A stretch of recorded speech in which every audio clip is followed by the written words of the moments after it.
மக்கள் எவ்வாறு தவறு செய்கிறார்கள், நாமும் அந்த காலகட்டத்தில் சிக்கிக்கொண்டு விட்டோமே என்று வேதனைதான் மிஞ்சியது. நானும் அதனால் பாதிக்கப்பட்டவன்தான்.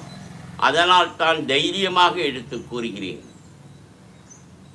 ஆண்களின் திருமணம் 35 to 40 என்று ஆகிவிட்டது. பெண்களின் திருமணம் 32க்கு மேல் ஜாதகத்தை எடுத்துவிட்டு 35 வரைக்கும் மறுத்து பேசிவிட்டு 38 வயதில் ஆனவுடன் எந்த துணை கிடைத்தாலும் தேவலை என்று நிலைக்கு தள்ளப்பட்டு விட்டார்கள். ஏனென்றால் அப்பொழுது தாய் தந்தையரின் வயது 70, 75. சில இடங்களில் தாய் இருந்தால் தந்தை இல்லை, தந்தை இருந்தால் தாய் இல்லை. அந்த நிலைக்கு தள்ளப்பட்டு விட்டார்கள். அதை தவிர்ப்பதற்கு